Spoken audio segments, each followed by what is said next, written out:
Hello anh em, chào mừng anh em đã quay trở lại với trò chơi giả lập shipper Death Stranding. Ở phần trước, anh chàng shipper Sam cùng với sự giúp đỡ của cô nàng nghiện nuông dừa Rachel đã ngăn chặn thành công mối hạt nhân do tên trùm khủng bố Hick cai vào nhằm phá hủy South Knox City. Nhưng liệu ngoài tên thủ lĩnh của băng Homo Demon thì còn cái nào đã mưu hãm hại Sam và ngăn chặn kế hoạch thống nhất nước Mỹ hay không? Hãy cùng Maximon tìm kiếm câu trả lời trong tập này nhé. Nói trước luôn là video hôm nay hơi xoắn não, nên anh em nhớ một xí khi xem nhé. Sau khi ngăn chặn vụ khủng bố, Sam đã thành công đưa South Knox City gia nhập mạng lưới Cairo. Đột nhiên, Mama phát hiện tín hiệu tăng mạnh đột biến của chất Cairolium xung quanh nơi đó. Và khi Sam vừa bước chân ra khỏi trung tâm, anh bị cuốn vào một cơn lốc xoáy lạ thường.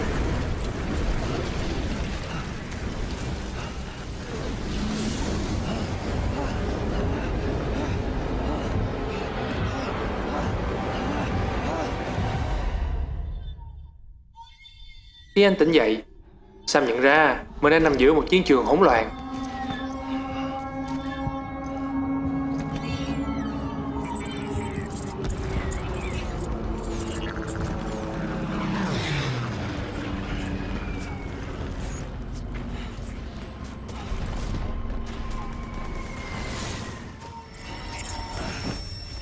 Chưa kịp hiểu rõ tình hình thì một cơn đau đầu ập đến, và Sam nhìn thấy người đàn ông bí ẩn vẫn thường hay xuất hiện trong ký ức của anh mỗi khi anh liên kết với bé BB. Nhưng khung cảnh xung quanh lúc này khá kinh dị, và hình ảnh người đàn ông thì vô cùng chân thật.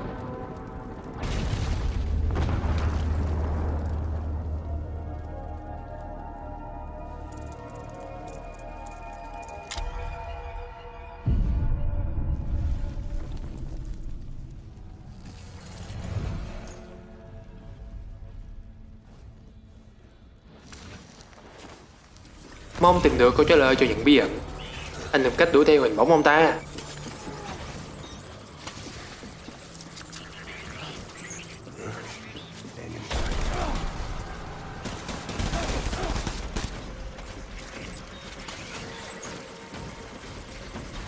Nhưng cứ mỗi lần bị Sam hạ gục thì ông ta lại dịch chuyển sang một địa điểm khác.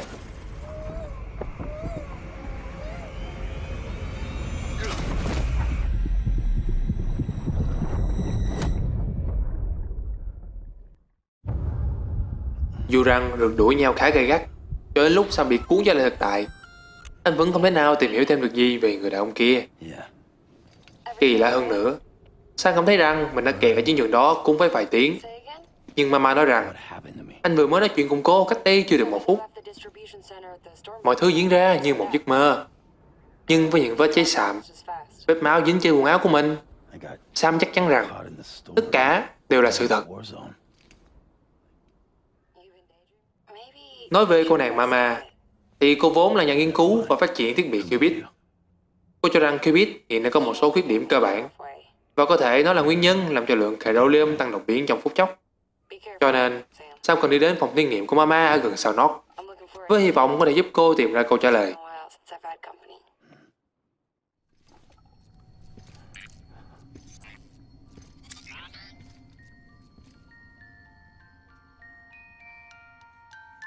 Bước vào phòng thí nghiệm, bỗng nhiên thiết bị Autodesk chớp nháy liên hồi cảnh báo phát hiện nguy hiểm.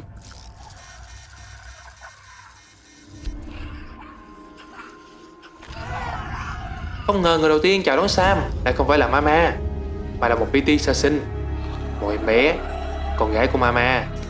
Một màn chào hỏi không thể nào quá dị hơn nữa.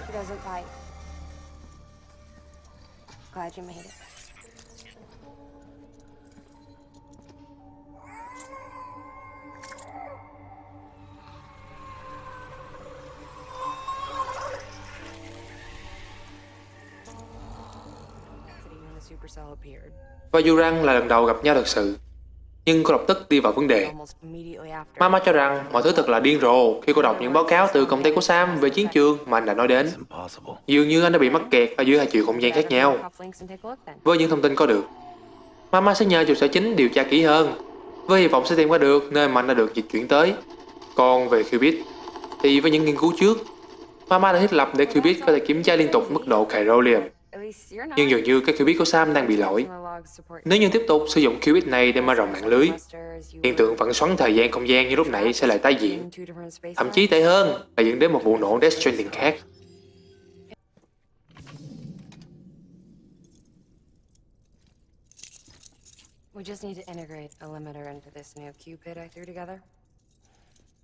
Do lần trước được điều này, nên Mama đã sớm tạo ra một qubit khác. Và lần này cô đảm bảo là đã cài đặt ngon lành cho nó. Việc tiếp theo là phải viết lại phần mềm để tương thích với phần cứng của qubit mới này.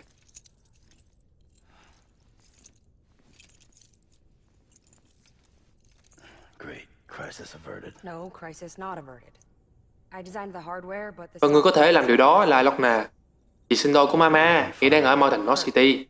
Một công đôi việc. Vì dù sao Sam cũng cần phải đến đó để kết nối nó lên mạng lưới Chiral. Bất ngờ, em bé PT của Mama khóc thét lên. Có thể em bé cảm nhận được mối nguy hiểm nào đó ở gần. Hoặc cũng có thể bé ấy muốn về nhà, về lại bờ biển. Vì đằng sau sự ra đời của em bé PT này là một câu chuyện đau thương.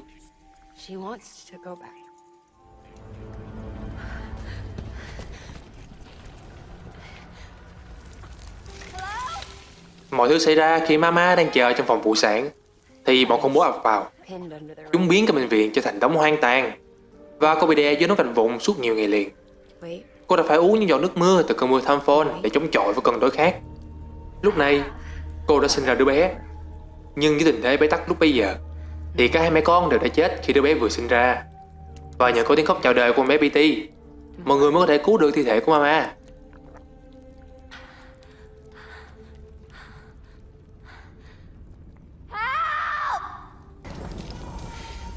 Riêng Mama, vì xác của cô vẫn còn sợi rốn gắn liền với em bé PT, nên phép mau đã xảy ra với cô. Em bé giờ đây như cây cầu nối để giữ cho linh hồn của Mama vẫn tồn tại bên trong thể xác. Có thể nói, cô đã mắc cạn ở thực tại này, còn đứa bé trở thành một PT đặc biệt và vô hại.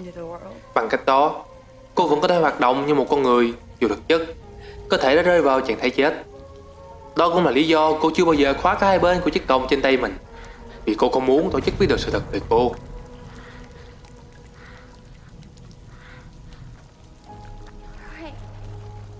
Time fall stopped. My baby started to cry. She cried. And we've been together ever since. But she's a BT. The ties that bind her to this place bind me too. Tạm dừng câu chuyện ở đó, Mama chú ý đến mối quan hệ vượt ranh giới sinh tử của Sam và Baby B, giống như mẹ con cô. Cô chợt nhớ đến khả năng hồi hương của anh, nên liền xin tí huyết để làm thí nghiệm và quay lại dỗ đứa con bé bỏng của mình.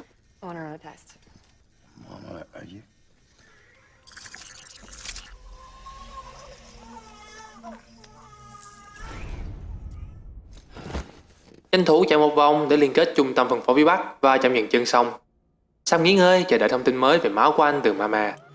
Trong giấc mơ, anh thấy mình lại nằm ở bờ biển.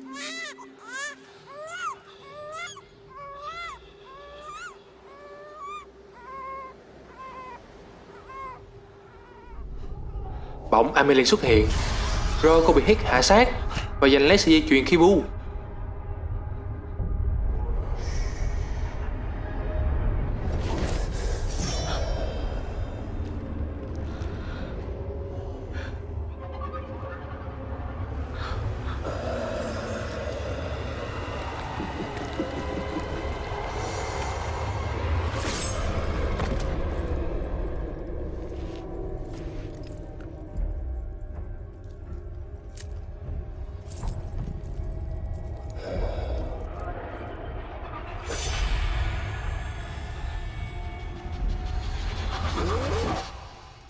Sam hoảng sợ thức giấc.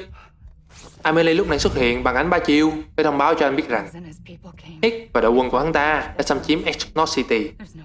Cả một vùng giờ chỉ còn là vùng nước đen cùng đội quân PT mà hắn triệu hồi.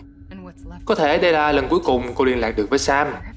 Cô nhắn nhủ anh tiếp tục hành trình phục hưng nước Mỹ của mình, và rồi cả hai sẽ có thể cùng nhau trở về.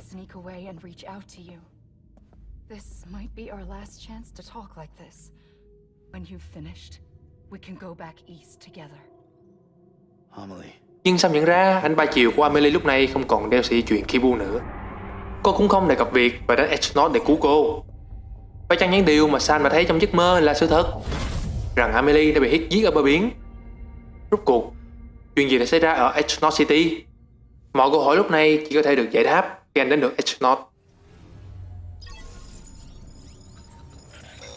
Trên đường quay lại phòng thí nghiệm của Mama, Deadman đã liên lạc và kể cho Sam một số bí mật trong quá khứ được tổ chức dự kín. Sau lần đầu tiên bọn PT xuất hiện, luật khủng bố đã có một ý nghĩ rằng có thể lợi dụng PT để ngăn đường tổ chức Bridge kết nối lại nước Mỹ. Và chúng cũng là những người đầu tiên khám phá ra khả năng của BB. Sau đó ít lâu, Bridge mới dùng chiến lược lấy độc trị độc, bắt đầu sử dụng các BB để phản công ngược lại bọn khủng bố. Và BB nguyên bản số 1 dường như được tạo ra vào khoảng thời gian xảy ra vụ nổ Death Stranding đầu tiên tại một hòn đảo phía tây Manhattan. Ban đầu, thí nghiệm này được chính phủ Mỹ chấp nhận và hỗ trợ nghiên cứu. Tuy nhiên, vấn đề đạo đức và an toàn đã làm dấy lên sự phản đối của dư luận. Deadman nghĩ rằng chính phủ vẫn bất chấp nghiên cứu vì muốn biết được nguyên nhân thảm họa, và họ đã tự gây ra một vụ nổ Death Stranding khác. Cựu tổng thống đã qua đời trong chính vụ nổ đó, và khi bà Richards nhậm chức, mọi thí nghiệm đều đã bị đình chỉ. Các cơ sở nghiên cứu đều ngưng hoạt động, nhưng đó chỉ là lớp vỏ bọc để che đậy và giả vờ rằng BB chưa bao giờ tồn tại. Sau nhiều năm, một nghi vấn khác lại được dấy lên. Nếu mọi thông tin đều đã được ém nhẹm, thì làm sao một nhóm khủng bố bất ơ lại có đủ thông tin và tài lực để phát triển tiếp cái gọi là công nghệ BB này?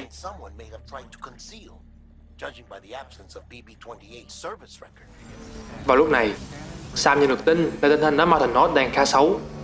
Những bong bóng kỳ lạ bằng chiếc lông đen đột nhiên xuất hiện từ dưới mặt đất ngày càng nhiều. Nếu để kéo dài, Deadman lo rằng chúng sẽ ảnh hưởng đến các thành phố còn lại, nên Sam phải nhanh đến Mountain North để tìm hiểu sự việc. Rồi anh gặp được một người có giọng nói y hệt như Mama, nhưng tính tình thì trái ngược. Cô nàng này có giọng nói đanh thép và không hề muốn hợp tác chút nào với Rich. Cô ta là Lochner, chị em sinh đôi với Mama. Từ trong bụng mẹ, cả hai đã bị dính liền lại với nhau. Nhưng sau khi được sinh ra, may mắn là cuộc phẫu thuật tách cả hai ra đã thành công. Lochner là cựu thành viên của Rich, cùng nhóm với Mama trong hành trình mở rộng phía Tây. Cả hai đều là Dooms và là những thiên tài khoa học. Cô nói rằng hai chị em có thể giao tiếp với nhau dù là xa cỡ nào, giống như thần giao cách cảm. Người ta còn nói rằng hai chị em họ giống như là một con người trong hai thể xác vậy. Mama đã thiết kế phần cứng của Qubit, còn Lochner phụ trách phần mềm. Mạng lưới Cairo được hình thành cũng là nhờ có công sức của hai chị em họ. Nhưng không hiểu vì sao mà Lochner đã cắt đứt mọi liên lạc và rời khỏi Rich sau vụ tai nạn của Mama. Không cách nào thuyết phục được Lochner.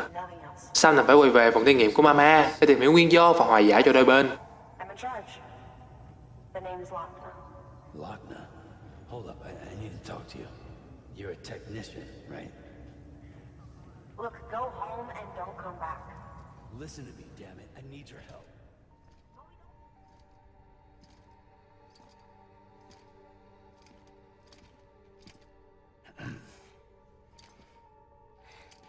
Khi trở về, Hey, Sam. Mama đã hoàn thành việc nâng cấp chiếc còng tay cho Sam. Giờ đây, chiếc còng đã trở thành vũ khí khi kết hợp với máu của anh.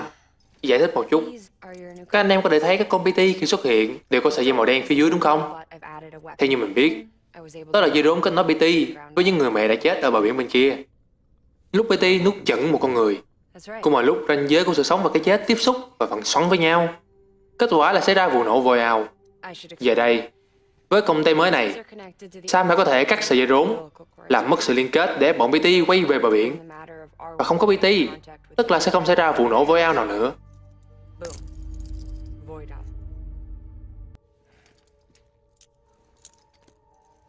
These things can cut them loose.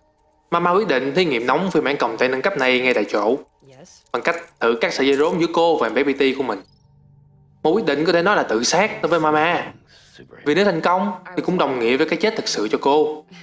Về bản chất, em bé PT không thuộc về thực tại này, But và cô cũng không muốn bé PT phải rời xa thế giới này. Mọi chuyện bắt đầu từ vấn đề cơ thể Mama vốn không có trứng để thụ tinh, còn Lochner thì có vấn đề về tử cung nên không thể mang thai. but Hay nói ngắn gọn, an accident. cả hai không thể tự mình có con I được. was devastated. Trước đây, Lochner từng yêu một người, Back then, một thành viên Rich, strong emotions. nhưng anh ta đã chết trong một vụ tai nạn. I could feel hers. Chứng kiến chị mình đau khổ vì sự mất mát ấy, cô cũng đau lòng cho khả năng thần giao cách cảm của cả hai. Join him Biết được Lochner có ý định tự tử theo anh ta, to end it. Mama đã quyết định I went to cả hai chị em cùng có con với nhau, have a baby. hy vọng rằng khi đứa bé ra đời, Lochner sẽ có được nghị lực để tiếp tục sống. We took Mama đã cấy tinh trùng được bảo quản đông lạnh của chàng trai kia, with his cùng trứng của Lochner vào cơ thể mình để thụ thai. nhưng sau tai nạn ở bệnh viện Term. và bé BT được kết nối với cô. Mama đã giấu việc này vì không muốn Lochner biết rằng đứa bé. Niềm hy vọng duy nhất của chị ấy đã tiêu tan. There was the Nhưng giờ đây, để liên kết thế giới, cô biết rằng bước đầu tiên cô cần phải làm là kết nối trở lại với chị của mình. I wanted to tell her. But I was bound to the child. I couldn't just abandon her. But I was wrong. Lochner needs to know.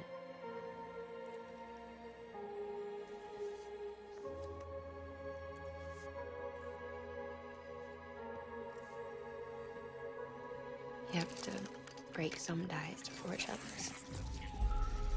Can't be tied to everything.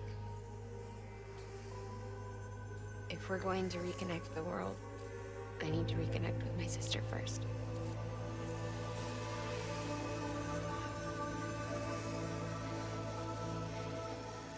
So please, Sam.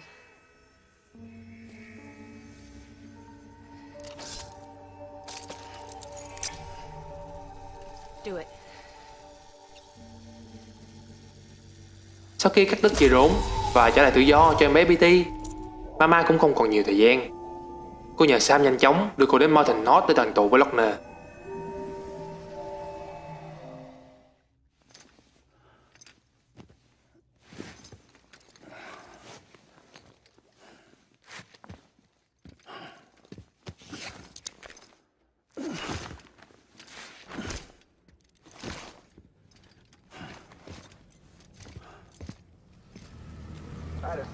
Nhưng Hicks đã chờ sẵn ngay khi Sam vừa bước ra khỏi phòng thí nghiệm.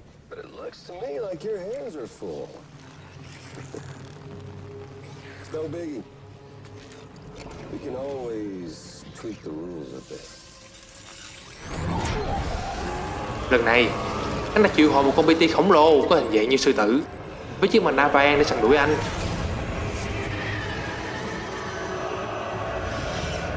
It's coming.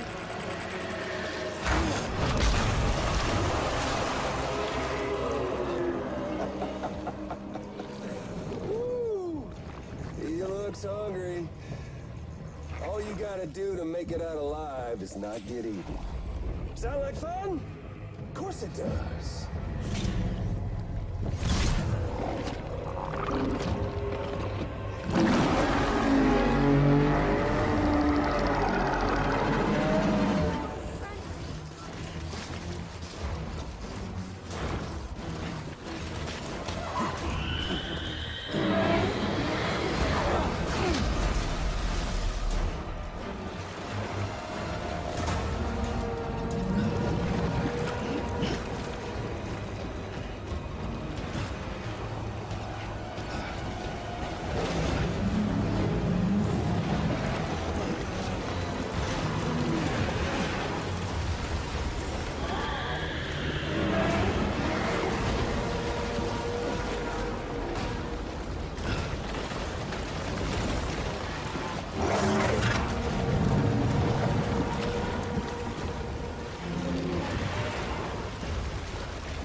Đến được Mountain North, Mama đã kể lại mọi thứ cho Lochner. Feeling in Và đó cũng là những lời cuối cùng.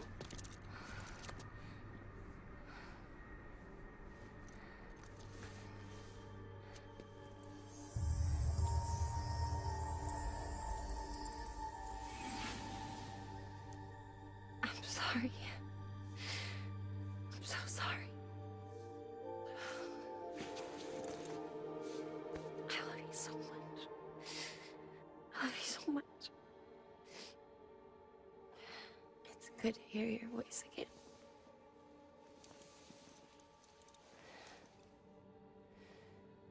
I shouldn't have kept you. Trước khi cô chính thức ra đi, Tried to cái chết mà cô đã trốn chạy từ lâu. couldn't. You don't have to Trước đây, say it anymore. khi Mama giấu đi chuyện bé BT thì khiến cho Lochner hiểu lầm rằng cô định mang đứa bé bỏ trốn. Giờ thì cô đã biết tất cả. Rằng cả hai mẹ con họ vốn đã không qua khỏi. Rằng Mama đã luôn chịu đựng mọi thứ một mình. Cupid. Thậm chí là cô phải hy sinh tình cảm gắn kết với hai chị em chỉ để cô không tuyệt vọng. I couldn't save our child, but you can save our world. Only you. I love you.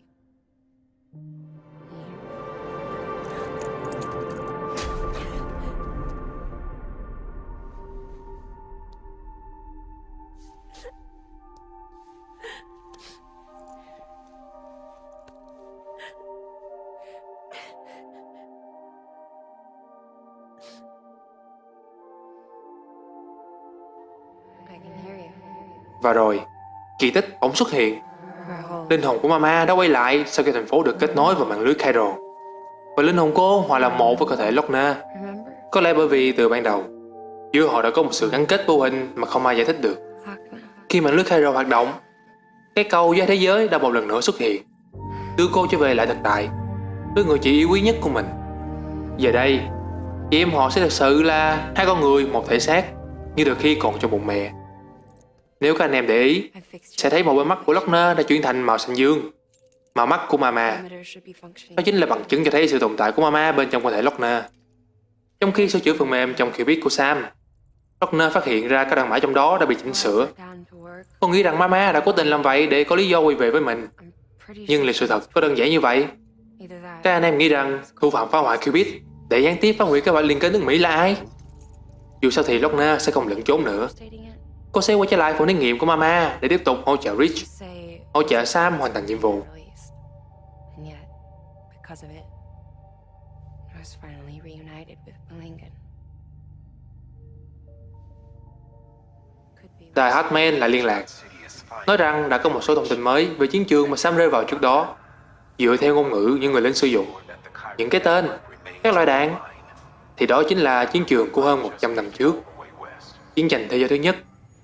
Đó chắc chắn không phải là giấc mơ hay ảo giác, mà giống như là linh hồn của Sam được đưa vào chiều không gian khác vậy. Là một hiện tượng bí ẩn khác từ bờ biển và Death Stranding chăng?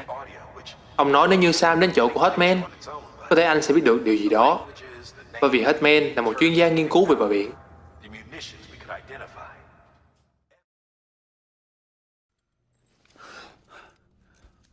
Tỉnh dậy sau khi tranh thủ chợp mắt một tí, Sam hoảng hốt khi nhận ra bé Baby đã biến mất khỏi bình chứa và lo lắng như một người cha thực sự.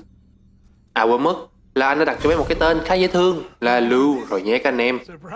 Thì ra người lấy bé Baby đi là Deadman. Với sự trợ giúp từ Fragile, Deadman đã đi cả chặng đường dài để gặp Sam vì ông có nhiều điều quan trọng muốn nói. I didn't come all this way for the sightseeing. Your beloved BB has a serious issue.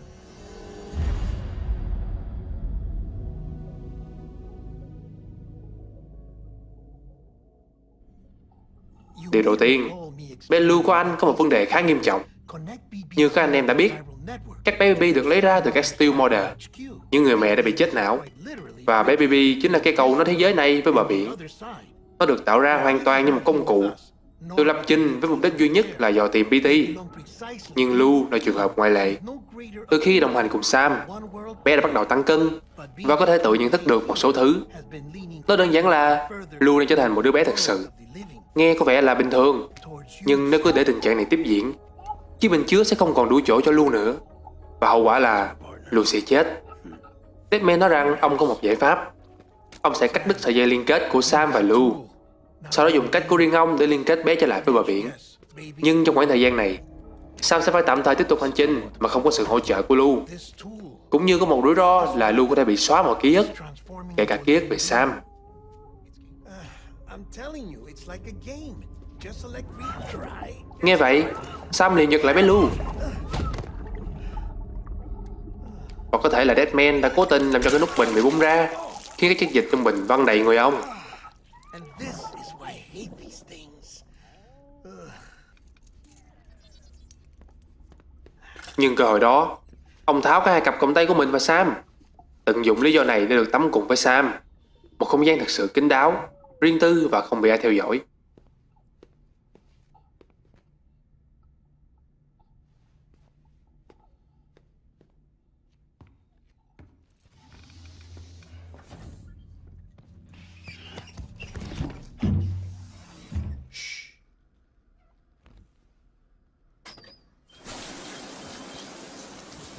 No one can spy on us in here. Ông cảnh báo Sam phải giữ kín bí mật, Just you and me. vì Deadman không được biết những điều tiếp theo đây trong cuộc đối thoại của hai người. Còn nhớ lần trước, Deadman đã nói rằng sau vụ nổ voi ao đầu tiên lấy đi mạng sống của cựu tổng thống Mỹ, Hardman cannot thì mọi thí nghiệm về nguyên mẫu BB đầu tiên đã chính thức bị chính phủ đình chỉ và mọi thông tin bị ém nhẹm. digging into the Nhưng rõ ràng là thí nghiệm vẫn được tiếp tục tiến hành trong tuyệt mật, were suspended. dưới mệnh lệnh trực tiếp từ tổng thống đương nhiệm Richard Strand. Which claimed the life Và ta không chỉ nghĩ rằng BB sẽ giúp giải đáp bí ẩn về nguyên nhân vụ nổ Death Stranding, documents were shredded. hay là giúp mọi người phát hiện ra BT, Technology banned, yes? mà bà còn muốn kết hợp chúng với mạng lưới Chiral để nghiên cứu khả năng du hành đến bờ biển. Continued in Nhưng bà đã thất bại, on the direct và công nghệ BB này giờ lại nằm trong tay bọn khủng bố Homo Demon. Mấu chốt là giờ đây, mọi dữ liệu trong quá khứ đều được bảo mật ở cấp độ cao nhất, và Deadman là người duy nhất biết được tất cả sự thật. to solving the Deadman cho rằng death strand. nếu như thu thập nhiều tư liệu rải rác từ mọi vùng trên khắp cả nước, có thể ông sẽ liên kết được các yếu tố này lại. Liệu có phải ông đang nghi ngờ Deadman là gián điệp của bọn khủng bố, hay là có ý đồ xấu nào đó chăng? Incorporate them into the chiral network to facilitate travel to the beach.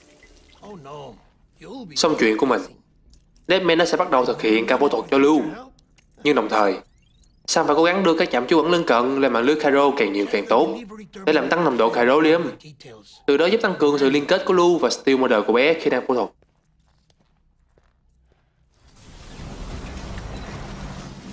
Trên đường đi, Sam gặp không ít khó khăn khi không có Lu. Càng mở rộng mạng lưới, nồng độ Chiralium càng tăng, cũng đồng nghĩa là Tham Phone và BT xuất hiện càng nhiều.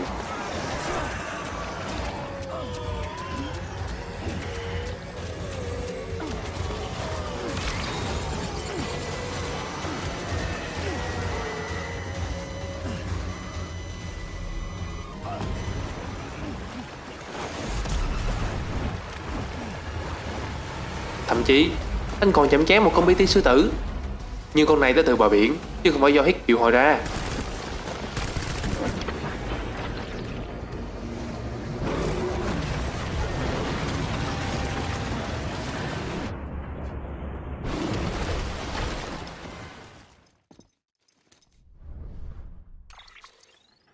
Sam.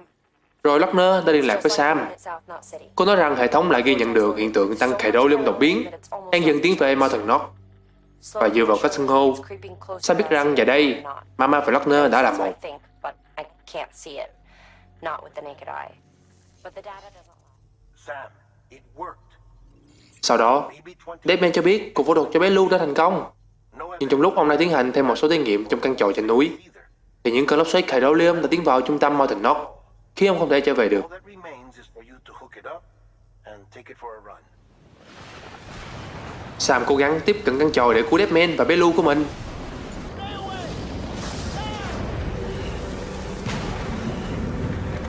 Nhưng không may là cả ba đều đã bị lốc xoáy cuốn vào một trận chiến khác.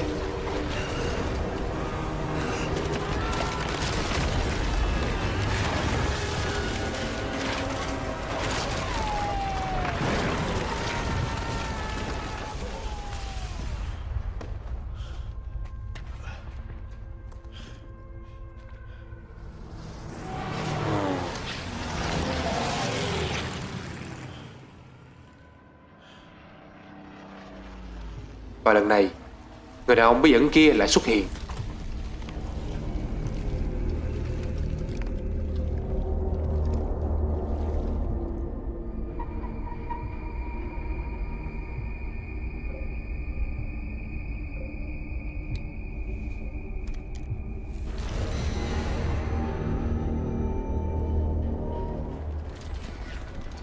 Cả hai bị lạc nhau. Dựa vào trang phục của những người lính thì Deadman đoán rằng họ đang ở thời điểm Thế chiến thứ hai. Nếu như mọi thứ không thay đổi thì việc đánh bại người đàn ông bí ẩn kia là cách duy nhất để đưa họ trở về thực tại.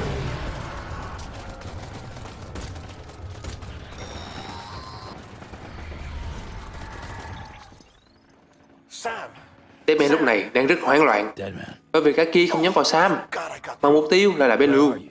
Nếu là Deadman ngày trước, ông đã bỏ rơi Lu để đổi lấy sự an toàn cho bản thân mình, vì ông chưa từng có vợ con hay bạn bè gì cả. Thứ duy nhất bầu bạn cùng với ông là những xác chết. Nhưng từ khi làm việc cùng với Sam, No. thấy được cách anh quan tâm đến một công cụ như Bellew là khiến Deadman cảm nhận được gì đó và dần thay đổi. He must be our ticket home, right?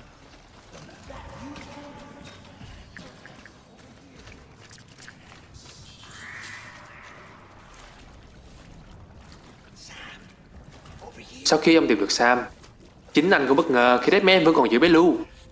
Ông nói rằng ông không đời nào bỏ lại một công cụ quý báu như thế này.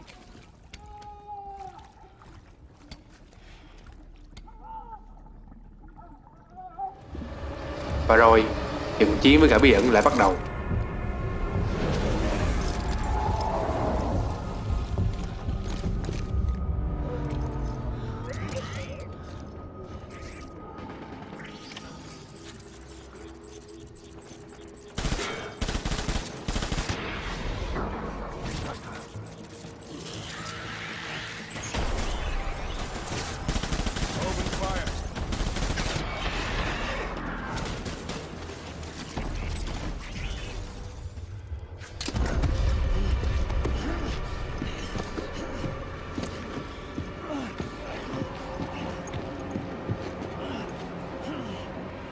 Trong lúc giằng co, Sam đã giật được sợi dây thẻ tên của hắn ta, và anh nhìn thấy một cảnh tượng kinh hoàng khi Bellew bị thay thế bằng một con búp bê màu quái. Trước khi anh giật mình tỉnh dậy,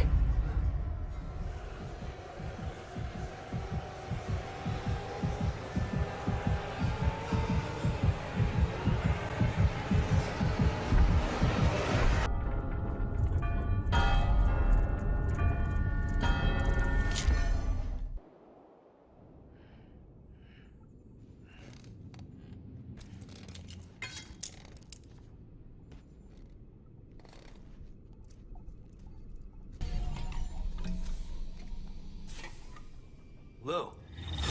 How's little Lou doing? Deadman cho biết ông đã quay về Capital North. Ông nợ Sam một lời xin lỗi Look at that. vì đáng lẽ ra ông phải sâu chuỗi lại các vận khúc sớm hơn. And his wife, Lưu chính là cái tên mà Sam muốn đặt cho con trai của anh. was Lucy. 10 năm trước, She'd been vợ anh là Lucy đã có thai, nhưng do đang làm việc cho Rich They were nên anh đã không kịp quay trở về cùng cô. Sau đó, cô đã tự tử tại chính ngôi nhà và tạo ra một vụ nổ vối ao. Tất cả mọi thứ đã bị xóa sạch, chỉ còn là một cái hố trống rỗng. Sam là người duy nhất sống sót và khả năng hồi hương của mình. all the time. Từ đó, mọi người đổ hết tội lỗi cho anh vì là người duy nhất còn sống, cũng chính là nghi phạm duy nhất trong vụ việc. Đồng thời, họ đồn thổi những tai tiếng về Rich. Take a seat. Cho nên, anh cầm ghế nước Mỹ. Vì không muốn người khác bị vạ lây, anh đã rời khỏi tổ chức và cắt đứt mọi mối quan hệ. I told Nhưng you Bridget before about đã biết mọi thứ, biết rằng anh vẫn không thể nào quên được gia đình, quên được quá khứ. Do you want Tấm hình mà anh luôn giữ bên người chính là minh chứng tốt nhất.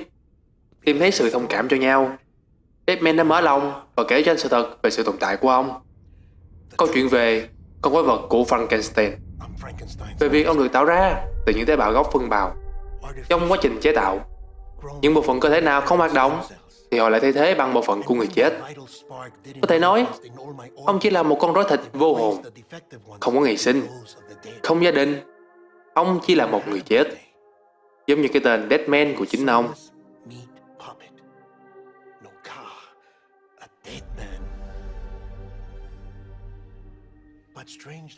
Nhưng sau cuộc chiến vừa rồi, ông đã nhận ra, lần đầu tiên ông cảm thấy mình có một sự kết nối với một người. Ông có tin rằng Sam sẽ cứu lấy ông.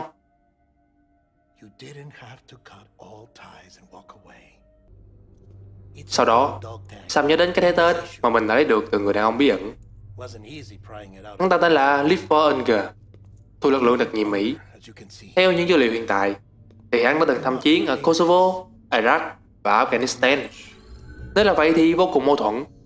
Bởi chiến trường mà họ bị cuốn vào là Thế chiến thứ hai diễn ra ở Đông Âu, Fought in nên hắn không thể nào xuất hiện tại đó được. Afghanistan. Damon nói ông sẽ nghiên cứu thêm về thông tin của hắn ta. Well, Vậy là nhiệm vụ liên kết nước Mỹ của Sam đã gần đến hồi kết. Hiện tại chỉ còn một vùng nằm ở phía bắc gần căn cứ của Hitman, và Edge North City nằm ở phía tây của lục địa. Nhưng khu đó thì phải đi qua một vùng tràn ngập chất dịch đen rộng lớn. Sam, I'd like for you to bring me a few things.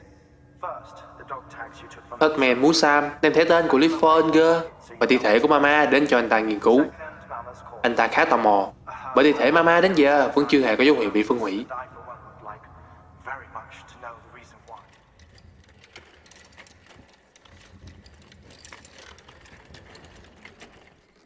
All right, Sam. Lochner dường như biết được điều đó, Take care of her. nên cô bảo đảm rằng Sam không cần lo sợ trong lúc vận chuyển, vì cái xác sẽ không bị phân hủy. Milligan special. Sam sau đó nhanh chóng liên kết phòng thí nghiệm của Hitman và mạng lưới Cairo.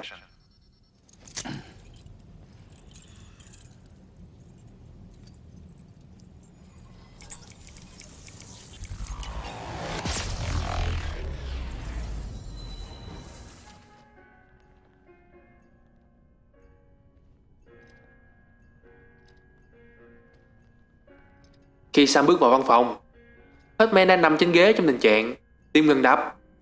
Gần đó có một bức hình, có lẽ là của gia đình Hitman, và một mô hình khá rùng rợn. Anh em đã đoán ra chưa? Chính là mô hình của những con BT bình thường mang hình dạng con người đấy. Hartman.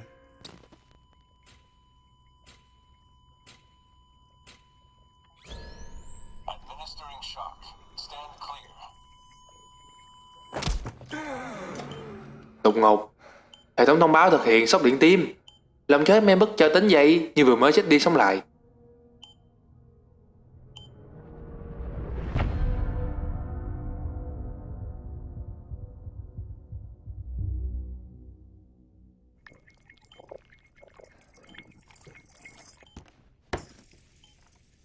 You know your heart stops beating. It stops every 21 minutes. I spend 3 minutes on the beach. Anh ta dường như đã quá quen với điều này, thậm chí còn có đôi chút tự hào khi nói rằng mình đã du hành đến bờ biển tổng cộng 218.549 lần. Opportunities to search the beach for my departed family Nhìn vào hố trũng phía trước tòa nhà, and my child. anh tâm sự rằng mình mắc một triệu chứng tim dị dạng hiếm gặp, My heart. tạm gọi là nhồi thắt cơ tim. The doctors called it myocardial cordiphobia. Căn bệnh này làm cho trái tim của anh có hình giống như trái tim mà anh em hay thả vào video của Maximon vậy. Pictures. Từ khi anh mất hết người thân, To see Hartman's anh chỉ có một suy nghĩ rằng phải sống cô độc thực sự là một nỗi kinh hoàng. Chính điều đó đã thôi thúc anh nỗ lực tìm kiếm lại vợ con và đoàn tụ với họ ở bờ biển. I never came to terms. Và đó mới là lúc anh chấp nhận cái chết thực sự. In the days that followed, I became obsessed with an idea that the beach is real and they are on it. But I'm Tranh thủ nó lẹ trước khi chết. My Hitman còn có khả năng đặc biệt là có thể kết nối với tất cả bờ biển của những người khác. beneficiary of a Phải chăng đây là lễ đặc biệt cho người có trái tim kỳ lạ như anh? twisted heart of mine made it possible. If these feelings are powerful enough, Về chiến trường mà Sam đã bị cuốn vào, anh phỏng đoán rằng do sự tiếc nuối, phẫn nộ, ham muốn được sống của những người lính mạnh đến nỗi đã hội tụ lại và tạo ra một bờ biển chung. Nhưng chỉ có những người lính thì sẽ không đủ sức để tạo ra một bờ biển như vậy.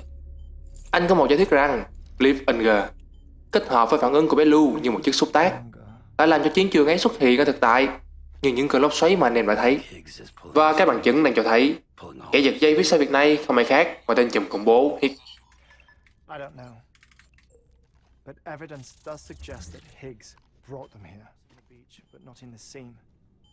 Rest assured, it'll only feel like Và giây cuối trước khi chết, anh không mua dặn dò Sam thoải mái nghỉ ngơi, we'll continue. chờ anh đi chết xíu anh quay lại.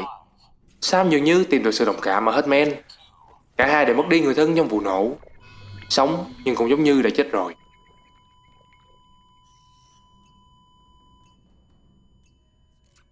I lost my family in an accident. Chi tiết hơn về câu chuyện của Hitman. Mọi thứ bắt nguồn khi anh đang trong ca phẫu thuật ở bệnh viện. Vợ con anh đã về nhà để lấy thêm vài thứ, I was nhưng rồi họ đã chết bởi một vụ nổ vối ao. surgery. Thành phố và bệnh viện nơi anh nằm chỉ chịu ảnh hưởng nhỏ nhất từ vụ nổ. Nhưng bệnh viện đã rơi vào tình trạng mất When điện it was clear that khi anh cũng dần chìm vào cái chết. my wife took my daughter back to the house to collect some things for me. and then they were caught in the void outs. The city and the hospital, May mắn là sau đó các bác sĩ đã kịp kích tim, but the shock cứu anh sống dậy sau 21 phút tim ngừng đập. and my life support. I woke up on the beach.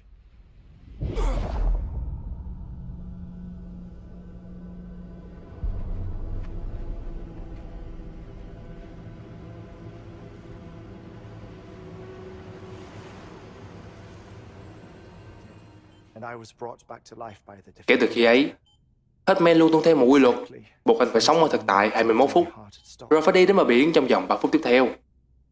Cứ như vậy, một ngày anh ta sẽ phải lặp lại chu kỳ chết 60 lần và sống 60 lần.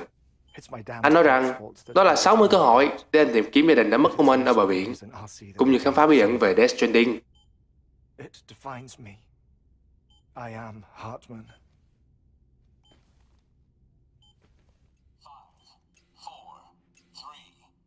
Và Hitman gọi xác Mama là một xác ướp hoàn hảo, I modified the logic. không hề có dấu hiệu hoại tử. Reporters will have no record Theo như of anh, what we said. thì sau khi cô chết, linh hồn và cơ thể của cô vẫn chưa tách rời ra bởi vì có một sợi dây rốn liên kết. Có thể em bé BT cũng đồng thời chính là một phần linh hồn của Mama. I'm sorry. You deserve Hitman dựa theo hướng dẫn của Deadman để bảo mật thông tin trước Die Hitman. Miss Die Hardman. Vì ông vẫn không biết có thể tin tưởng Die Hitman hay không. Had no choice. Deadman đã bí mật nhét kèm thêm một cái ống nhỏ chứa đoạn dây rốn của bà Bridget cho Hitman phân tích. We still don't Không giống như dây rốn bình thường. can be trusted. Đoạn dây rốn này nằm ở bên ngoài cơ thể bà ấy. Anh cho rằng đây giống như dây rốn của những con BT và nó cũng không hề bị hoại tử giống như một bộ phận con người thực sự. Cứ như thời gian đối với nó bị đóng băng. Chính bà Bridget đã trao nó cho Deadman và nói rằng nó là chiếc chìa khóa mở ra Death Stranding. Nhưng chỉ nói như vậy thì vẫn chưa thể hiểu được ý của bà là tạo ra một vụ nổ khác hay là mở ra câu trả lời cho các bí ẩn. Và bà cũng căn dặn Deadman không được nói bất cứ điều gì cho Die Hitman. What do you mean? Hitman đã khám phá ra được là đoạn dây rốn này có một điểm chung với cơ thể Mama, là mỗi tế bào đều chứa một lượng lớn chất Chiralium. in their cells. Điều đó giúp họ có thể kết nối với bờ biển. In other Các anh words, em vẫn còn nhớ khi Mama bị đè dưới lớp đá trong bệnh viện chứ. somehow Lúc ấy cô đã uống nước mưa Thamphol để sống qua ngày, and that's nhưng không hề bị già đi. to escape the flow. Chính chất Chiralium trong cơ thể đã giúp Mama vô hiệu sự lão hóa. Rocked by many extinctions. Hotman cho biết rằng trái đất đã trải qua nhiều đời tuyệt chủng khác nhau, trong đó có ngũ đại họa là Big Five. Khi nghiên cứu các tầng địa chất, anh phát hiện ra chất Chiralium tự tồn tại ở mỗi tầng khác nhau. Từ đó, anh đưa ra giả thuyết rằng bờ biển và các sinh vật ở đó có liên quan đến các sự kiện gây tuyệt chủng. Nếu đúng, thì Death Stranding chỉ là một trong số nhiều vụ nổ đã xảy ra từ thuở sơ khai. Sau ngũ đại họa, các dữ liệu mà anh thu thập được giúp anh chỉ ra rằng tinh trang kiệt quệ hiện tại là đang trong giai đoạn sự kiện tại tuyệt chủng thứ 6. Ngũ đại họa trước đó theo thời gian gồm có thời kỳ của loài Trilobite thuộc kỷ Camry, kế đến là Ammonite thuộc kỷ Devil, tiếp theo là thời kỳ khủng long từ 65 triệu 500 ngàn năm trước thuộc kỷ Trias, thứ tư là thời kỳ Mammoth từ 10 ngàn năm trước thuộc kỷ Pliocene, cuối cùng là thời kỳ của người tiền sử Iceman từ 5.300 năm trước.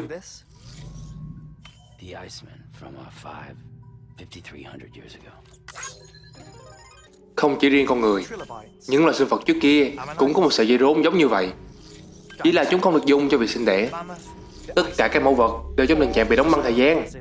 Do đó, có thể tất cả mọi thứ đều có sự liên kết với bờ biển. Hay nói cách khác, những sinh vật nào có sợi dây trong tình trạng đóng băng thời gian đều là thực thể tuyệt chủng, Extinction Entity, gọi tắt là EE. And this, when viewed in the context of the extinction entity, EE theory, leads me to surmise that organisms with strands are in fact extinction entities.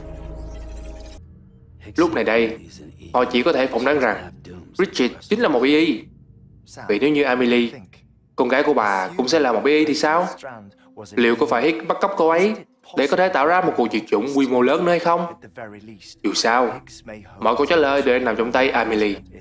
Lại có thêm một câu hỏi lớn để Sam tiếp tục hướng về phía Tây và tìm kiếm câu trả lời. Cũng như sự thật đằng sau Higgs và Liebinger là như thế nào?